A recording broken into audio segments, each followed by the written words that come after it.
11 तारीख को नोटिफिकेशन होता है होम डिपार्टमेंट की तरफ से कि खान साहब को बेटर फैसिलिटीज दी जाएं। 15 तारीख को एडिशनल सेशन जज शफकत उल्ला साहब जेल का विजिट करते हैं, जो कि कानून के मुताबिक जज साहबान जो हैं वो वहां पर विजिट करते हैं कि कैदी किस सूरत हाल में रह रहे हैं, उनको फैसिलिटीज कानून के मुताबिक मिल रही हैं, उनका क्या हाल है, और वो रिपोर्ट जमा करवाते हैं। उन्होंने इमरान खान साहब का सेल भी विजिट किया और वहां पर जो हम रोजाना कह रहे थे कि खान साहब के साथ ये सलूक किया जा रहा है, वो उन्होंने अपनी रिपोर्ट के अंदर जो 15 तारीख की है, हालांकि 11 को नोटिफिकेशन हुआ है, सहूलतें वो वाली जो कानून के मुताबिक हम कहते हैं वो नहीं मिली, और उन्होंने कह दिया कि इस तरह से वाकई उनके साथ ट्रीट किया जा रहा है। साथ में उन्होंने हदायत की सुपरिटेंडेंट साहब को कि जनाब आप कानून के मुताबिक रूल जो जेल के हैं उनके मुताबिक ट्रीट करें, लेकिन अभी तक उनके साथ नहीं किया जा रहा।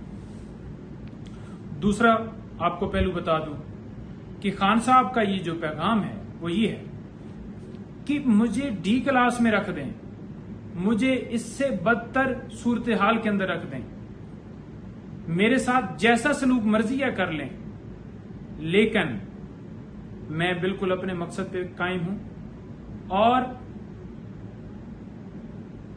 अपने मकसद को तामील करने के लिए कुर्बानियां देनी पड़ती हैं। अपनी कौम के लिए, जमहूरियत के लिए मैं कुर्बानी दूंगा और मैं अपनी जगह पे कायम हूं। 1 इंच मैं अपनी जगह से पीछे नहीं हटूंगा। मुझे 1000 साल जेल के अंदर रहना पड़े मैं रहूंगा, लेकिन कभी गुलामी नहीं मानूंगा।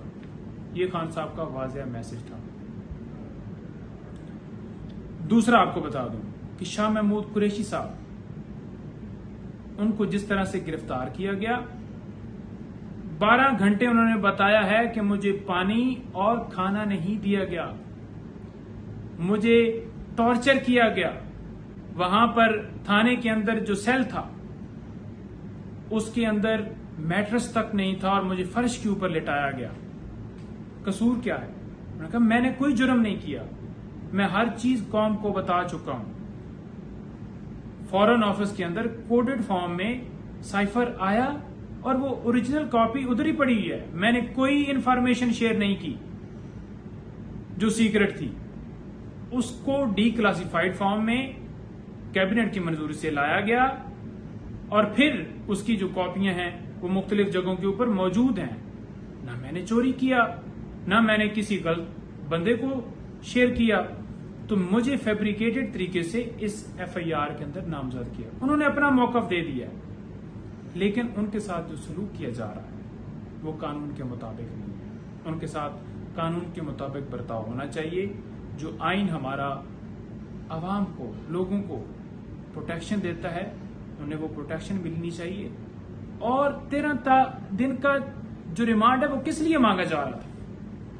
क्या वो इसलिए मांगा जा रहा था कि उनसे रात दिन एक ही सवाल बार बार करना है, जब वो अपना बयान खुद सारा रिकॉर्ड करा चुके हैं? तो फिर तो रिमांड की कोई उसके अंदर थी नहीं। खान साहब इंक्वायरी के अंदर आते हैं और पेश होते हैं और अपना बयान रिकॉर्ड करवा चुके हैं। कोई उसके अंदर इस तरह के रिमांड की जरूरत ही नहीं।